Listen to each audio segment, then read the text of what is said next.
सैनिक हस्तक्षेपको प्रश्न, नेपाली सेना पनि त आखिर नेपाली जनताकै छोराछोरी न हुन् तिनीहरू।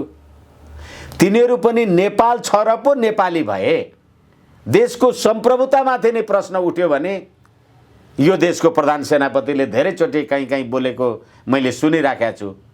राष्ट्रियताको रक्षा गर्न, सम्प्रभुताको रक्षा गर्न नेपाली सेना कहिले पनि पछि पर्दैन।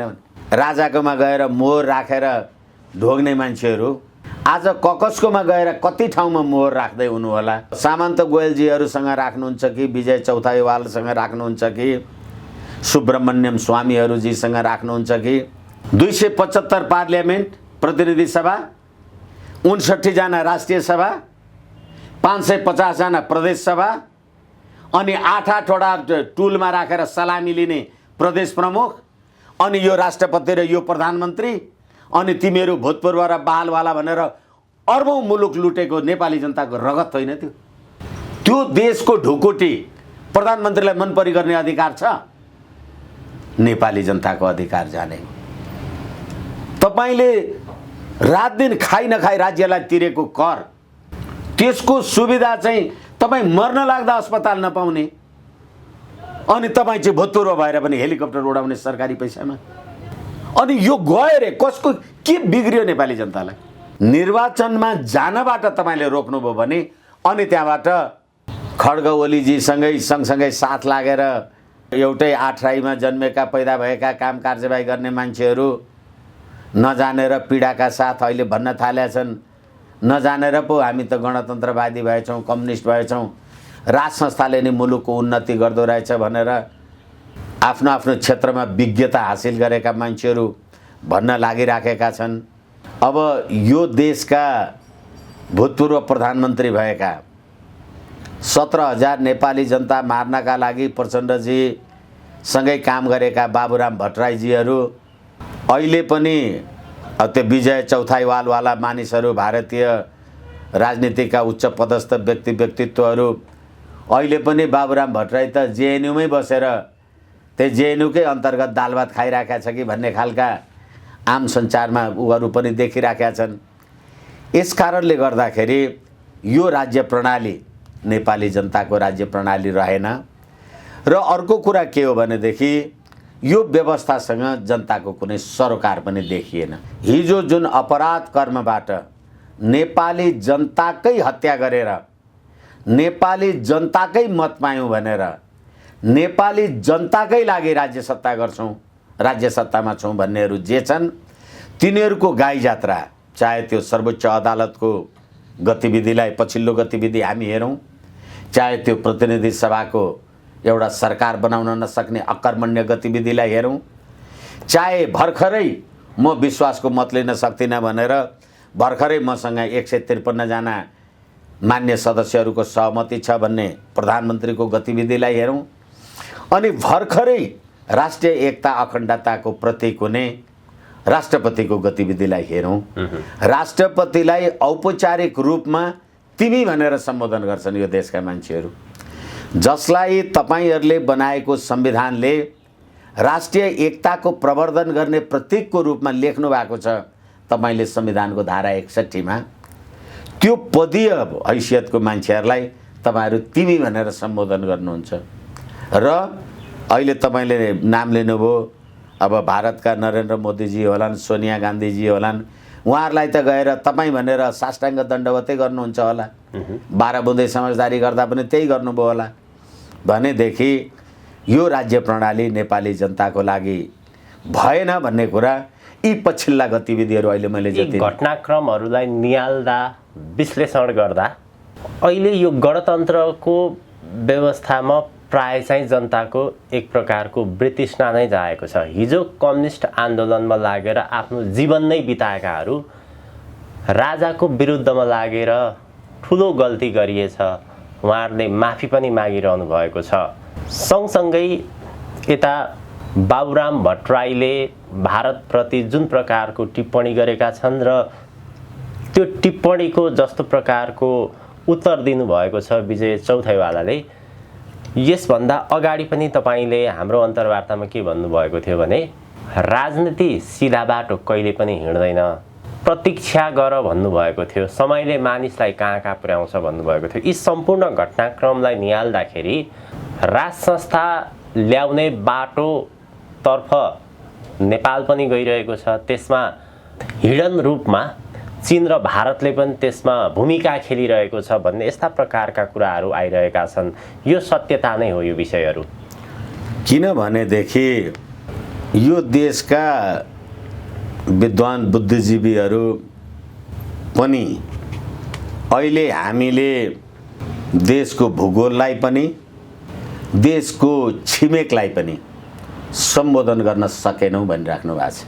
हिजो उहाँहरू नै यो सम्पूर्ण कुराको जड त राजा हो, यसको त्यो बपौतीलाई नेपाली जनताले खुवाउनु पियाउनु पर्ने पाल्नु पर्ने भनेर भन्ने मानिसहरू आज न त यो राज्य प्रणालीसँग दक्षिणको छिमेकी यो संविधान बनाउँदैखेरि पनि भारतीयहरूको असन्तुष्टि भन्ने कुरा सार्वजनिक रूपमा आए र त्यही संविधानसँग असहमति जनाएर मधेसमा त्यत्रो नाकाबन्दी गऱ्यौँ हामीले गऱ्यौँ भन्ने जसपा लगायतका राजनीतिक दलहरू, यी दलहरूको आवरणमा मेचीदेखि महाकालीसम्म यिनीहरूको आन्दोलनमा कति मान्छे मारे, कति मान्छे मारिए, त्यो गिरीश चन्द्र लाल आयोगको प्रतिवेदन लगायतका कुराहरू छन्। र अहिले पनि यिनीहरूकै राज्य प्रणालीले अपराधी भनेका मान्छेहरूलाई यिनीहरू नै अहिले राजनीतिक आवरणमा उन्मुक्ति दिन लागिराखेका छन् भने अर्कोतिर हामी त सी जिनपिङ विचारधाराद्वारा यो राज्य चलाउने हौँ भनेर भनेकाहरू आज पुष्पकमल दाहाल र केपी शर्मा ओलीको व्यक्तिगत टकरावको कारणले मुलुकमा यत्रो द्वन्द्व भइराखेको छ र त्यो द्वन्द्वलाई समाधान गर्नका लागि चीनबाट पनि केही हेर्छु भन्ने व्यक्तित्वहरू आउनुभयो। हामीले धेरैचोटि कुरा गरिसकेका छौँ, त्यो सम्बोधन भएन भनेदेखि अब यो देशलाई राजतन्त्र हटाएर तपाईले गणतन्त्रको राष्ट्रपतिकोमा प्रधानमन्त्री माग्न जानुभयो अनि त्यो राष्ट्रपति भएको मानिसले मलाई प्रधानमन्त्री बनाएन भनेर सर्वोच्चमा उजुर गर्न जानुभयो। अनि हिजो राजाकोमा गएर राज संस्था छँदाखेरि राजाकोमा गएर मोहर राखेर ढोग्ने मान्छेहरू आज ककसकोमा गएर कति ठाउँमा मोहर राख्दै हुनु होला। अब सामन्त गोयलजीहरूसँग राख्नुहुन्छ कि विजय चौथाईवालसँग राख्नुहुन्छ कि सुब्रमण्यम स्वामीहरूजीसँग राख्नुहुन्छ कि र फेरि पनि हाम्रो देश, हाम्रो जातीय संस्कार संस्कृति धर्म सभ्यता देवादिदेव, अस्ति मैले एउटा आर्टिकलमा हेर्दै थिएँ, म आफैलाई हेर्दा पनि उदेक लाग्यो। संस्कृतमा 1,87,50,00,000 शब्द छन् र WHO का अनुसार संसारका 97वटा भाषाहरू संस्कृत शब्दद्वारा कुनै न कुनै रूपबाट अनुप्राणित छन् भने त्यस्तो उद्गम भूमि हाम्रो सनातन संस्कृति हाम्रो सभ्यतालाई समाप्त गरेर तपाईले यो धर्मनिरपेक्षको जे व्यवस्था ल्याउनु भएको छ, अहिले तपाईको धर्मनिरपेक्षको व्यवस्थाको कारण र तपाईले राष्ट्रिय एकताको प्रतीकको रूपमा पृथ्वीनारायण शाहद्वारा आर्जित अथवा पृथ्वीनारायण शाहको नेतृत्वमा हाम्रा वीर पूर्वजले आर्जन गरेको यो मुलुक तपाई आज कहिले लिपुलेख लिम्पियाधुरा र कालापानीको नाउँमा भारतसँगको विवाद र कहिले मनाङ मुस्ताङ पश्चिम रुकुम रोल्पा अथवा जे छन् हाम्रा ती जिल्लाहरूको लोलोङजोङ जस्ता ठाउँहरूमा चिनियाहरूको हस्तक्षेप भनेर जे कुराहरू आइराखेका छन् त्यसलाई सम्बोधन गर्ने काम यो राज्य व्यवस्थाले गर्यो। यो राज्य व्यवस्थाले खाली सरकारमा टिकिराख्ने एउटा राजनीतिक दलको नेता तीनवटा पार्टीका दलका पछाडि लागेर सहीछाप गर्ने अनि अहिले आफूले राज्य सत्ता पाउने भयो, आफूले भनेको कुरा हुने भयो भने जता पनि सही छाप गर्ने होइन भनेदेखि नेपालको राष्ट्रिय एकता र अखण्डताको लागि कोही पनि काम गर्ने पात्र प्रवृत्ति देखिएन। अहिले नेपालको राजनीतिमा जुन प्रकारका घटनाक्रमहरू देखिरहेका छन्, विशेष गरी प्रतिनिधि सभा पुनर्बहाली हुनुपर्छ भनेर एउटा किता लागेको छ। अब प्रधानमन्त्री केपी शर्मा ओलीले त स्वयं नै संसद भङ्ग गरेर यो सरकारलाई जुन ढङ्गले साथ सहयोग हुनु पर्थ्यो पार्टीभित्रैबाट पनि उहाँलाई साथ सपोर्ट भएन, त्यस कारणले चुनावमा जानुको कुनै पनि विकल्प छैन भनेर चुनावको मिति तय गरिसक्नु भएको छ। सर्वोच्चले के गर्छ भन्ने विषय छ, त्यसैको दौडधुप पनि जारी छ। अब के हुने सम्भावना देखिन्छ नेपालको राजनीतिमा? मैले यहाँनिर तपाईँले जोड्न खोजेको चाहिँ एउटा त्यो खालको छ। अर्को, नेपालमा यी राजनीतिक दलहरू नेताहरूबाट अब देश पूर्ण रूपमा अगाडि बढ्न सक्दैन, देश साह्रै नै अप्ठ्यारो अवस्थामा परिसक्यो। अब देश कसैले पनि बचाउन सक्दैन, त्यसका निमित्त सेनाले कदम चाल्नुपर्छ। नागरिक समाज, कम्युनिस्ट केही नेताहरूले त्यस्तो खालको प्रतिक्रिया दिइरहेका छन्। त्यस्ता खालका प्रतिक्रियाहरू कुन बाटोतिर जाने सम्भावना देखिन्छ मुलुक? मलाई लाग्छ जनताको राजकीय सत्ता र सम्प्रभु सत्ता कागजमा लेखेर सीमित हुँदैन। हामीले पछिल्लो पटक भनौँ 2019 सालदेखि यहाँसम्म आइपुग्दाखेरि 5-6वटा संविधान हेऱ्यौँ हामीले, र त्यो संविधानमा कहिले नेपालको सम्प्रभु सत्ता श्री 5 मा निहित रहेको कुरा लेख्यौँ हामीले, कहिले नेपालको सम्प्रभु सत्ता नेपाली जनतामा निहित रहेको कुरा लेख्यौँ हामीले, कहिले त्यो संविधानमा संवैधानिक राजतन्त्र र बहुदलीय व्यवस्था अपरिवर्तनीय भनेर लेख्यौँ हामीले। भन्नुको तात्पर्य संविधानमा लेखेर हुने भए संविधान जनताले मान्नुपर्छ, कानुन मान्नु जनताको कर्तव्य हो भनेर भनिन्छ, तर संविधानको समर्थन चाहिँ गर्नु पर्दैन। मैले यो कुरा तपाईलाई निवेदन गर्न प्रश्न पार्न सकिनँ। जस्तो कि एउटा कुनै निर्वाचनमा तपाईँ पनि उम्मेदवार हुनुभयो, म पनि उम्मेदवार भएँ, मलाई एबीसीडीले समर्थन गर्यो, डीएफ अर्कोले तपाईँलाई समर्थन गर्यो भने निर्वाचनमा त जसले बढी भोट आयो उसले जित्यो। म मान्य सदस्य भएँ भनेर तपाईँ चुनाव हारे पनि मलाई मान्य चाहिँ मान्नुहुन्छ, समर्थन चाहिँ गर्नुहुन्न नि। यसै कारणले गर्दाखेरि संसारमा संविधानलाई मान्नुपर्ने कुरा गर्ने हो भने हरेक संविधानमा, प्रजातान्त्रिक संविधानमा विचार र अभिव्यक्तिको स्वतन्त्रता हुन्छ। यो संविधानले पनि विचार र अभिव्यक्तिको स्वतन्त्रतालाई सम्मान गरेको छ। भनेपछि the constitution is the changing mode of society भन्छन्। संविधान भनेको समाजको चेतनाको स्तरको परिवर्तित रूप पनि हो भन्छन्। अब हिजो तपाईलाई मत दिने मान्छेको अब चेतनाको स्तर परिवर्तन भयो, अब तपाईलाई मत दिनुपर्ने जरुरी छैन। मैले यो कुरा किन जोडिराखेको छु तपाईलाई भने निर्वाचनद्वारा नेपाली जनताले आफ्नो अभिमत व्यक्त गर्न सक्नुहुन्छ, र निर्वाचनद्वारा नेपाली जनताले अभिमत व्यक्त गर्न सक्यो भने गर्दाखेरिका अवस्थामा यही संविधानको धारा 274 धेरैचोटि भनेको छु मैले, त्यसले संविधान संशोधनको व्यवस्था गर्दै संघीय लोकतान्त्रिक गणतन्त्रात्मक राज्य व्यवस्था अपरिवर्तनीय हो भनेर लेखेको छैन। फेरि पनि म भन्दैछु असंशोधनीय हो भनेर पनि लेखेको छैन। त्यसले के लेख्यो भने नेपाल नेपाली जनताको राजकीय सत्ता, एकता, स्वाधीनता, सम्प्रभुता, अखण्डता भन्दा बाहेक अरु सम्पूर्ण कुरामा यो संविधान संशोधन हुन सक्छ भनेपछि भोलि यही संविधान अन्तर्गत 2/3 बहुमतको प्रतिनिधि सभा भयो भने त यो संविधान अहिलेको भरे कहाँ पुग्छ सिद्धियो। त यो संविधानको विषयमा हजुर एकैछिन। त्यसैले गर्दाखेरि अहिले यो संविधान एकदम यो जाने भो अथवा यो मर्ने भो कोनी के संविधान त कतिवटा आएर गए नि, देश त रह्यो। तर अहिले तपाईँले जे गरिराख्नु भएको छ यसको निरन्तरता रहने हो भने त देश रहँदैन। तपाईँले नागरिकताको यसको निरन्तरता रहने हो भने देश रहँदैन। किनभने अहिले पनि हामीले भर्खरै कुरा गऱ्यौँ, हाम्रो देशको प्रतिनिधि सभा विघटन गठन आदि इत्यादि जे भयो, भारतीयहरूले के भने, हाम्रो प्रतिनिधि सभा गठन विघटन जे भयो, चिनियाहरूको तर्फबाट हाउवाङसीहरूको कुन प्रकारको सक्रियता रह्यो त्यो पनि हामीले हेऱ्यौँ।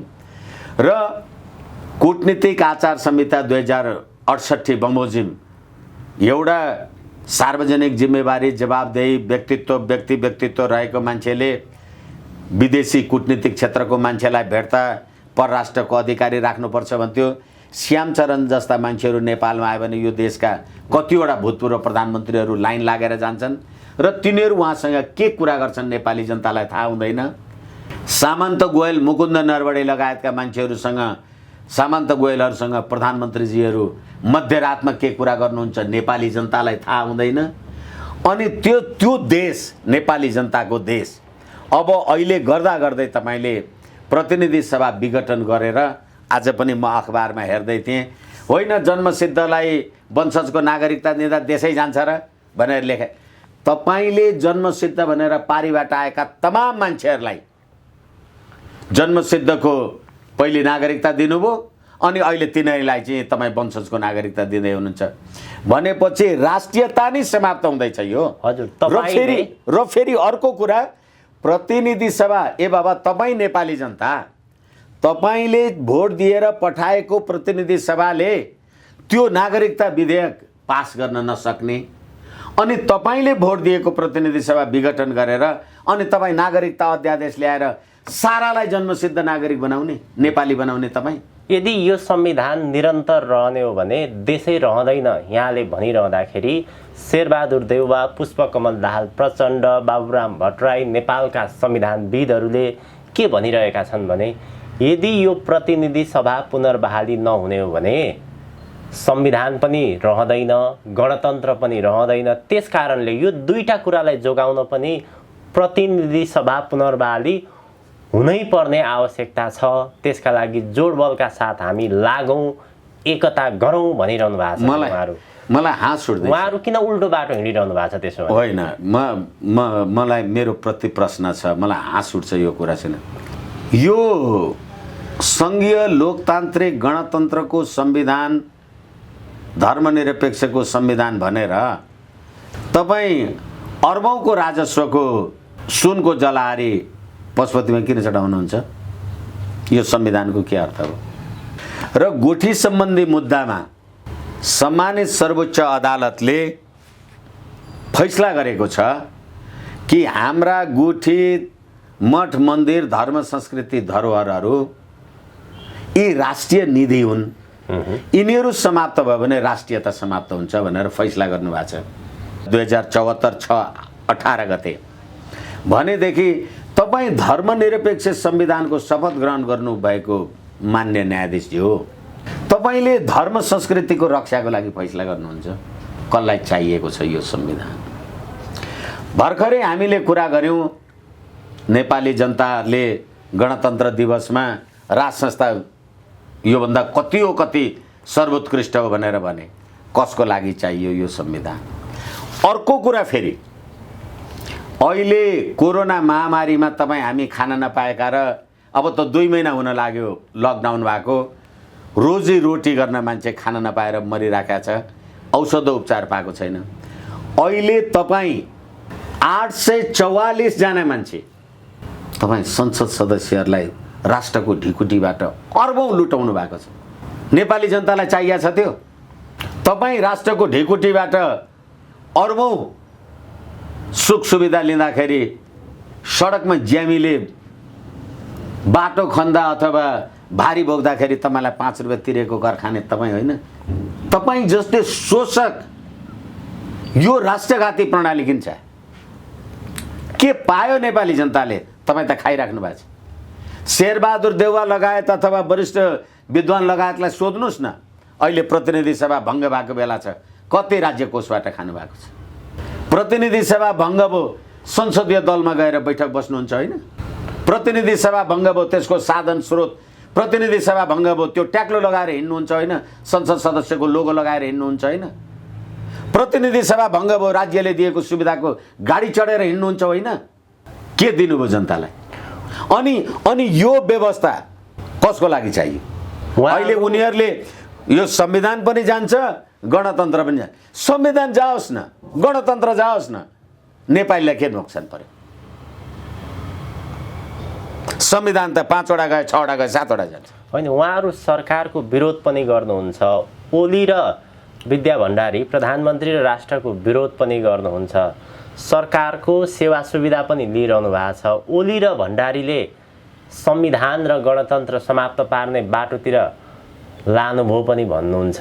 फेरि प्रधानमन्त्रीको काम कस्तो छ भने उहाँले पशुपतिमा सुनको जलारी पनि चढाउनुहुन्छ, चितवनको माडीमा राम र सीताको मूर्ति पनि स्थापित गर्नुहुन्छ, फेरि अध्यादेशबाट नागरिक विधेयक पनि पास गर्नुहुन्छ, यता पशुपतिको डाँडाको माटो 2 अरबमा पनि बेच्नुहुन्छ। यो भइराखेको के हो? यो यसैले फेरि पनि म तपाईँलाई निवेदन गरौँ, यो बढी संवेदनशीलताको प्रश्न हो। यो सरकारको सुविधा होइन।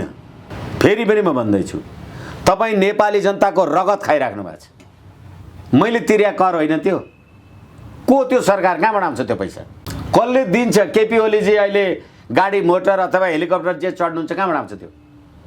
राज्यकै ढुकुटी हो। होइन, मैले कर तिरेको मेरो रगत र पसिनाको पैसा हो। मेरो बारीको गोलबाट कुहेको छ, तपाईँ गाडीमा ल्याउन दिनुहुन्न।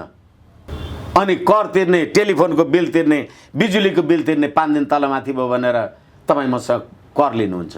अनि विद्युत प्राधिकरणको कार्यालय जानु पर्यो भनेदेखि बाटा पुलिसले कोरोना भन्छ र कोरा लगाएर निकाल्छ। यो व्यवस्था नेपाली जनतालाई चाहियो? के भन्दै हुनुहुन्छ तपाईँहरू? रक्षा गर्नु पर्यो, 70 वर्ष लडेर ल्याएको जाने भयो नेपालीको अधिकार भन्नुहुन्छ उहाँहरू। नेपालीको अधिकार कहाँ जाने भयो? कहाँ जाने भयो? नरहने भयो। अहिले जे अधिकार सेवा सुविधा, के सेवा सुविधा? मैले भर्खरै भने तपाईँ 275 पार्लियामेन्ट प्रतिनिधि सभा, 59 जना राष्ट्रिय सभा, 550 जना प्रदेश सभा, अनि 8-8 वटा टुलमा राखेर सलामी लिने प्रदेश प्रमुख, अनि यो राष्ट्रपति र यो प्रधानमन्त्री, अनि तिमीहरू भूतपूर्व र बालवाला भनेर अर्बौं मुलुक लुटेको नेपाली जनताको रगत होइन त्यो? त्यो देशको ढुकुटी प्रधानमन्त्रीलाई मन परी गर्ने अधिकार छ? नेपाली जनताको अधिकार जाने। तपाईले रात दिन खाइ नखाइ राज्यलाई तिरेको कर, त्यसको सुविधा चाहिँ तपाईँ मर्न लाग्दा अस्पताल नपाउने, अनि तपाईँ चाहिँ भूतपूर्व भएर पनि हेलिकप्टर उडाउने सरकारी पैसामा।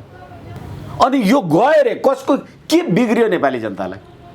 यस्ता कुरा गर्ने होइन भनेदेखि अहिले तपाईँलाई नागरिकता किन बाँड्नु थियो? अहिले तपाईँलाई प्रतिनिधि सभा विघटन गर्नु भएको छ। अस्ति त एउटा मधेसवादी दलको को सदस्यलाई अपहरण गरेर ल्यायो भनेर यही बाबुराम भट्टराई उजुर गरेर जाँदै थिए।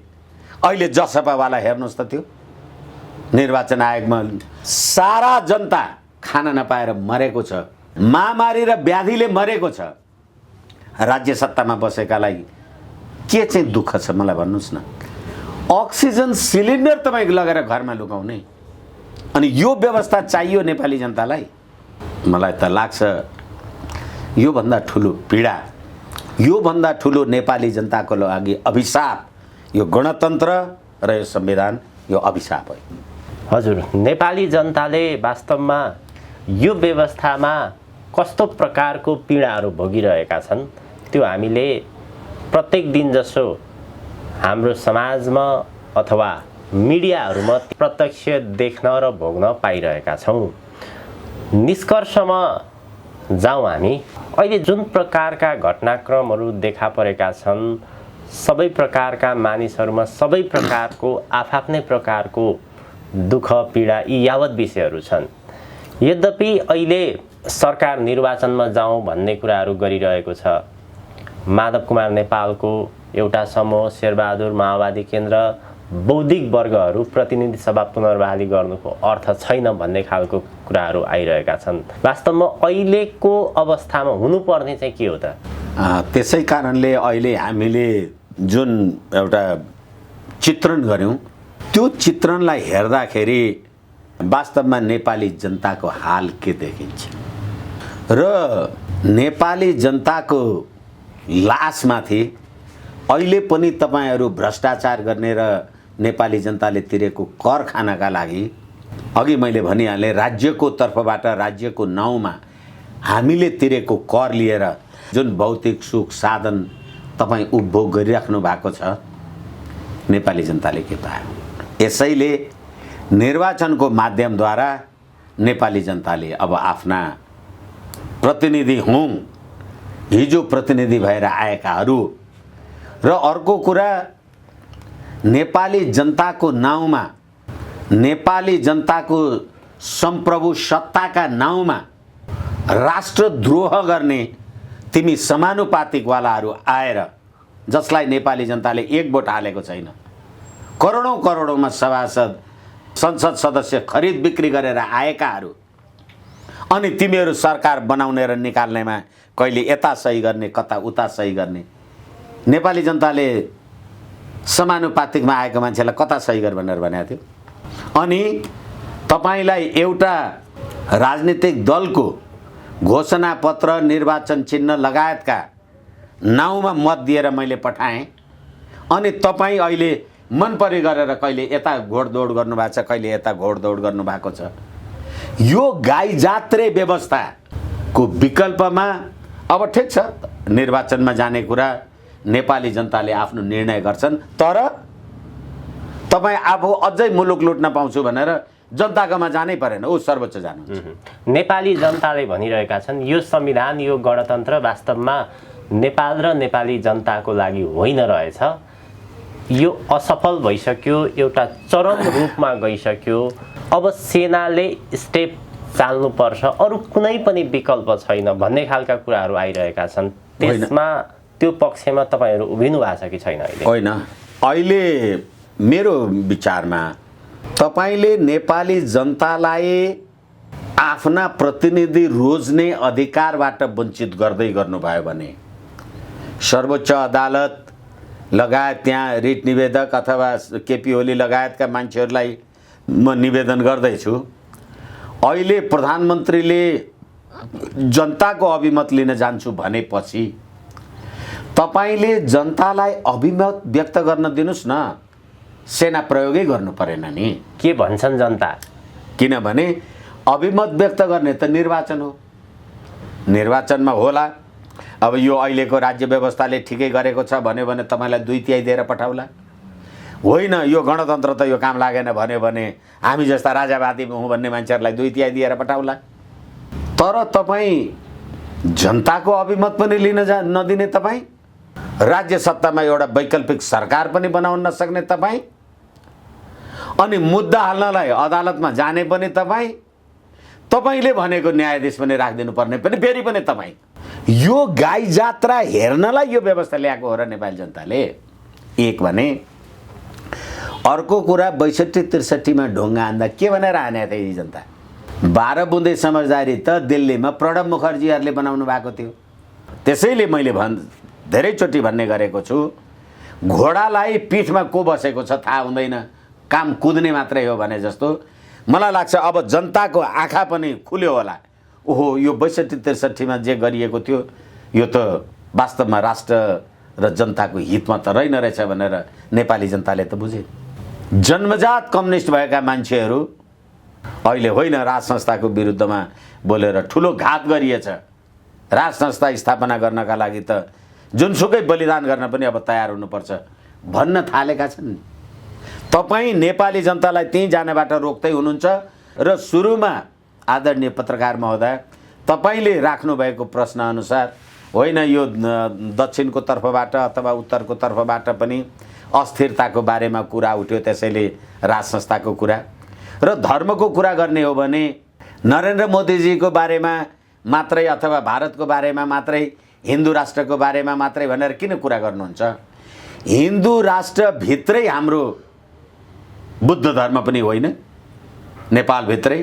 र सी जिनपिङ नेपाल आउँदा तपाईँ नै गणतन्त्रवादीहरूले भगवान बुद्धको देशमा महामहिम राष्ट्रपतिज्यू तपाईँलाई स्वागत छ शान्तिका अग्रदूतको देशमा भने होइन? लाग्छ कि छैन? अनि यसकारणले गर्दाखेरि अहिले हाम्रा उत्तर र दक्षिणका छिमेकीहरूले वास्तवमा उनीहरूकै पनि स्वार्थको लागि नेपालमा अस्थिरता बढ्यो, पश्चिमा चलखेल बढ्यो भने त चिनियाको स्वार्थमा पनि त प्रतिकूल असर पर्ला। जुन कुरा मैले तपाईँलाई धेरैचोटि भनिसकेका छु, केहु एचौ यहाँ आएर फर्किँदाखेरि नेपालमा भएको राजनीतिक अस्थिरताले हाम्रो चीनको सुरक्षा व्यवस्थामा खलल नपरोस् भन्दाखेरि त फेरि एमसिसीसँग जोडिएर विदेशी के शक्तिहरू आउने होलान् र त्यो हाम्रो चाहिँ उत्तरी छिमेकी रसुवा केरुङसम्म पुग्ने, मानसरोवरसम्म पुग्ने कुरामा विदेशी शक्तिको खुफियाहरूको प्रवेश होला नि। यसै कारणले गर्दाखेरि अहिले नेपालको यो राज्य व्यवस्था न छिमेकीका लागि स्थिर भयो, न यो राज्य व्यवस्था नेपाली जनताका लागि के भयो, अभिशाप भयो। यसकारणले गर्दा निर्वाचनमा जानबाट तपाईँले रोक्नुभयो भने अनि त्यहाँबाट सैनिक हस्तक्षेपको प्रश्न, नेपाली सेना पनि त आखिर नेपाली जनताकै छोराछोरी न हुन् तिनीहरू। तिनीहरू पनि नेपाल छ र पो नेपाली भए। देशको सम्प्रभुतामाथि नै प्रश्न उठ्यो भने यो देशको प्रधान सेनापतिले धेरैचोटि कहीँ बोलेको मैले सुनिराखेको छु। राष्ट्रियताको रक्षा गर्न, सम्प्रभुताको रक्षा गर्न नेपाली सेना कहिले पनि पछि पर्दैन। अहिले नागरिकता बाँडेर सम्प्रभुता समाप्त गरिँदैछ। अनि यो नागरिकता तपाईँ किन बाँड्दै हुनुहुन्छ? भोलि चुनाव भयो भने पारीबाट आएका मान्छेहरूले भोट हालेर चुनाव जित्नलाई होइन। त्यसकारणले यो नागरिकता पनि बन्द गर्नुपर्छ। नेपाली जनताको अभिमतले राज्य सत्ता सञ्चालन हुनुपर्छ र निर्वाचन जानुपर्छ। होइन त्यो अधिकारलाई रोकियो भने नेपाली जनताको सडक आन्दोलनलाई सेनाले पनि साथ दिनुपर्छ र यो व्यवस्थाको अन्त्य हुनुपर्छ।